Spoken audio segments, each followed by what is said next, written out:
Hi everybody, this is Black Rhino Ranger.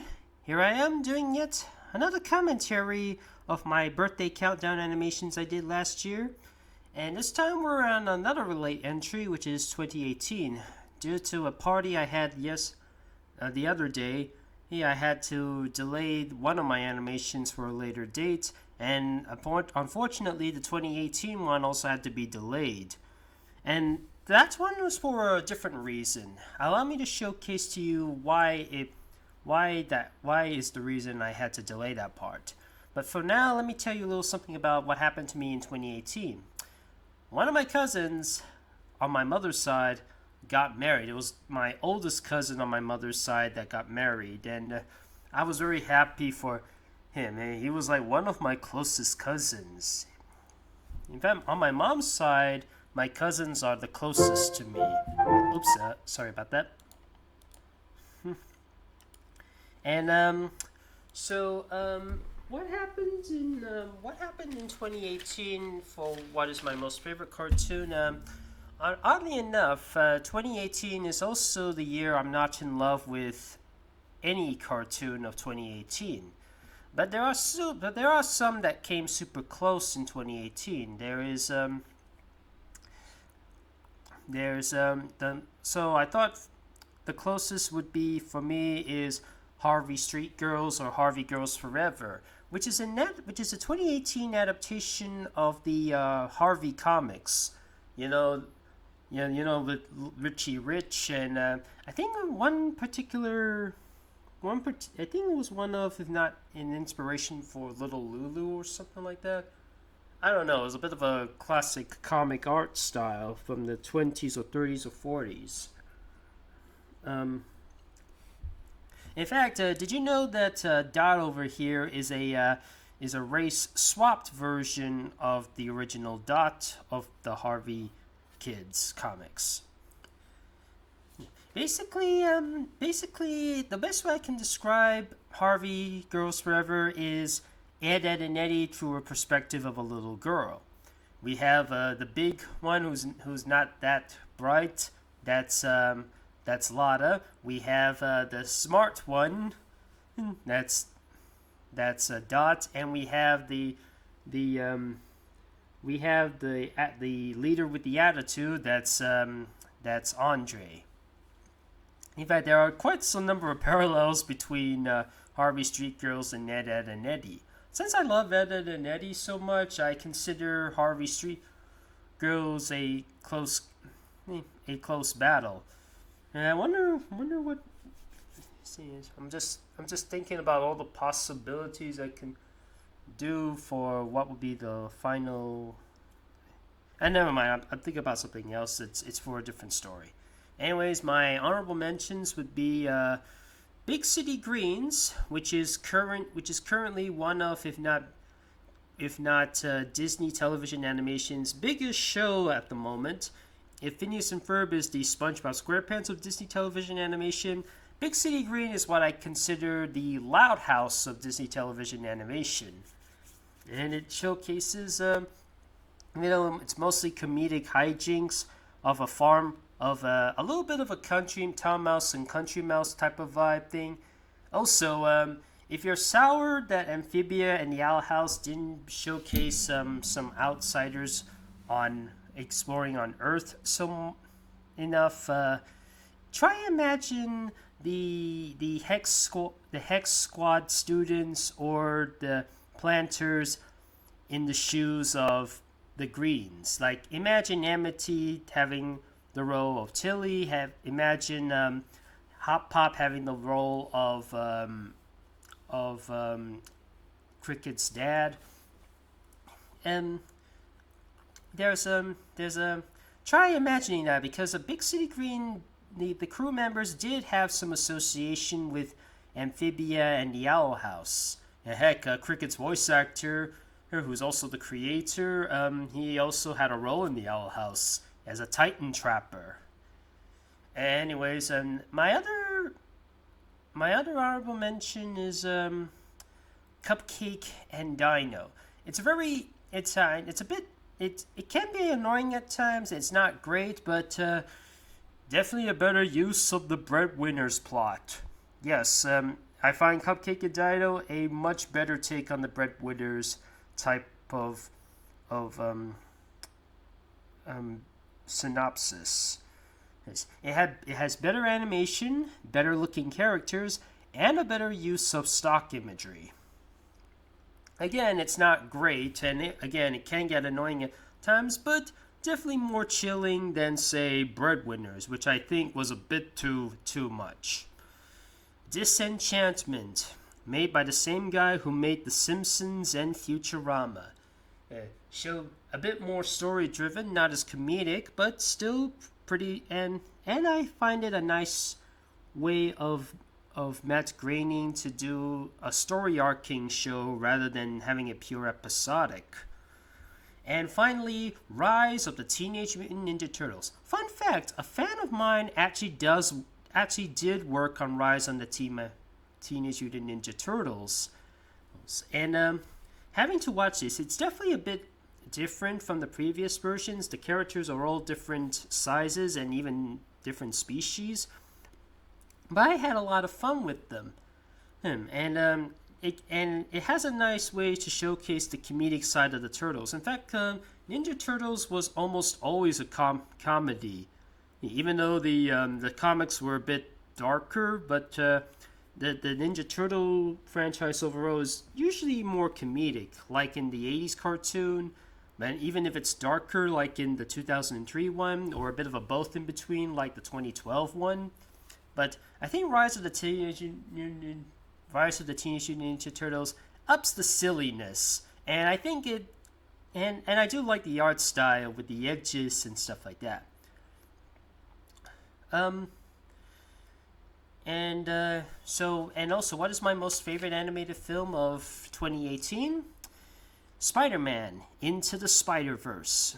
Super bright, super colorful, nice use of the comic book art style, the frame rates, and nice ways to showcase of the Spider-Man. By the way, this is not the only time I witnessed a multiverse Spider-Man franchise. I remember playing Spider-Man Shattered Dimensions, where you get to play as Amazing Spider-Man, Ultimate Spider-Man, Noir Spider-Man, and 2099 Spider-Man. And funny enough, the voice actors of those Spider-Man each had a previous Spider-Man role. Like, The Amazing Spider-Man was played by Neil Patrick Harris, who played Spider-Man in a 2003 adult 3D animated Spider-Man show. Ultimate Spider-Man was played by Josh Keaton, who would also play in the Spectacular Spider-Man and several other times in the late 2000s and early 2010s. Dan Gilvezan, who you may know as Bumblebee and G1 Transformers, he played Spider-Man in The Amazing Spider-Man and His Amazing Friends. And Noir Spider-Man is Christopher Daniel Barnes? The 1994 Spider-Man. I think that's the one a lot of you may have grown up with. And again, this one also has something similar, but it has a nice ring to the different types of multiverses, and it showcases that literally anybody can be Spider-Man, and it doesn't matter if you're black or white or Asian. Literally anybody can be Spider-Man. In fact, Miguel's a Latin American or Hispanic Spider-Man, I think. The name Miguel, if that rings a bell. And there's Miles Morales, the Black Spider-Man. There's Peter Parker, the White Spider-Man. And, of course, there's Penny Parker, the Asian girl Spider-Girl, with a little robot. And, of course, Spider-Ham, who was originally a spider bitten by a radioactive pig and became a Spider-Ham. He's not Spider-Pig, but he'll do. Anyways, honorable mentions include Early Man, a little nice comeback with Aardman Animations having a nice Wallace and Gromit feel. A little cliched at times, and I'm not really gigantic on soccer or European football, but I think it's really cute still. Incredibles 2. After 14 years of waiting for a sequel, we finally got our wish come true. And it showcases Mrs. Incredible doing all the hard work, while Mr. Incredible has to be the stay-at-home dad. It's kind of a role reversal. Oh, when is that? I wish Pixar would make that Bugs Life sequel. It's been over 20 years. It'll soon be 30 in a few years. So, as of now, it's the longest without Pixar movie without a sequel. Isle of Dogs, directed by the same guy who directed the Fantastic Mr. Fox, showcases how we may have a bit of a canine phobia at times, with a bit of propaganda here or there. But maybe I need to rewatch it. But it showcases maybe why we shouldn't treat dogs like filthy animals. We should treat them with being well respected or something like that. I am aware that some people prefer cats more than dogs, and some people prefer dogs more than cats, or some people are allergic to cats, or some people are allergic to dogs, or I don't know. There's so many things about dogs. The Isle of Dogs is a very dark movie, to say the least. And if we're counting live-action animation, Ready Player One, I think this is what a gamer's type of crossover video game would have been like, showcasing. It's a little bit Ralph Breaks the Internet-ish, but rather than having characters, we have people in their avatars playing the characters. Like you can, and it showcases various different characters who's not necessarily playing themselves, but being played by various people who like to have these avatars. I mean, it's basically like the VR chat rooms. I mean, I remember seeing some videos of that, like some people using the Ed, Edd and Eddy mods from Ed, Edd and Eddy The Misadventures. I remember seeing a Chaos one from Skylanders, and I do remember seeing a Rick and Morty, a few Looney Tunes. I think there was a Chowder one too, etc. You can just go nuts with it. I mean, I remember in that show, there were a lot of cameos. There was the old He-Man, there was Mechagodzilla, there was Marvin the Martian and Freddy Krueger. It's like I said, it's like Wreck-It Ralph up to 11. And what is my most favorite video game of 2018? Lego DC Superhero Villains. Showcasing you this time you have the ability to create a character and have it be part of a story, and you're either on the side of evil or on the side of good. And the villains, nice, and it's one of the nice ways to have an interaction of the Joker, and a better way to present the celebrities. Like they brought back Kevin Conroy and Mark Hamill back as the Joker and Batman. They even got Michael Ironside as Darkseid again, and so many others. The only downside, I think, is that despite it being called DC Superhero DC Superhero Villains, DC Super Villains, they didn't include my most favorite DC villain, Giganta. A bit of a shame. I mean, she was featured in Lego Batman 3, but she never showed up in DC Superhero Villains, Super Villains. Even though her voice actress was there, Jennifer Hale, and she only plays Frost and a few other characters. I had to recreate the character, but just doesn't feel the same in the using the character creator. Anyways, my honorable mentions would be Super Smash Bros. Ultimate. As of now, the final of the Smash Brothers games. Unless the Nintendo Switch 2 makes another version of Smash Bros. Ultimate. What's it going to be called? Is it going to be called Ultimate Deluxe, or Universe, or Multiverse, or World, or something like that? Let me know in the comments if you think there's going to be a continuation to Smash Bros. Ultimate, or Ultimate is the final version. Who knows? The Spyro Reignited trilogy. Admittedly, I had some issues with the third game in the old days, but nevertheless, I find Spyro Reignited trilogy a nice update of the original trilogy. Although some bits I thought kind of got ruined a little bit, like the Romeo and Juliet joke is kind of ruined because the joke is back in the old days, Romeo and Shakespeare women were not allowed to play in Shakespeare's role, so they had to cast young boys as Romeo, as Juliet, or one of the girls of any female roles are all played by men back then. So that was the joke in the original, where this guy who plays Romeo is like, Romeo, oh Romeo, where art thou, Romeo?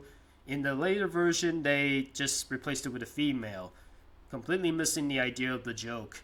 I think maybe because they want to respect the LGBTQIA plus community, especially the trans community, but I don't know. I mean, I'm glad that Toys for Bob are allies of the LGBTQIA plus community, hence they included Cat Bat, but I think some jokes should be left as they are. Never mind.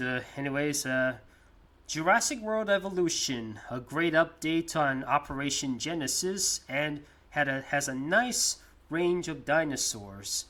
Yes, although it would have been nice if they included some more pterosaurs or sea creatures back then, but in a later date we would have something else that's quite similar to it, but they do include something more sea and sky worthy, if you know what I mean. And finally, Lego Incredibles. As of now, it's the last Disney-related project Lego game that's Disney-related, unless you're counting Star Wars. And I find it a solid adaptation of the Incredibles movies. I would have preferred a Lego Toy Story game, although that would have required some licensing, or maybe a Lego Wreck-It Ralph game, but again, that may require some licensing. I think Lego Incredibles is alright, even though I have already played the Lego superhero games like Lego DC and Lego Marvel. Anyways, here's the reason why I had to delay my 2018 one, because having to see the present, the letter, and the experience thing, it felt a little bit boring. So I decided to change the formula a bit to make it look a bit more interesting. Hence why there was a bit of a glow around here, and I decided to have it take place in an Egyptian pyramid with the hieroglyphics and stuff.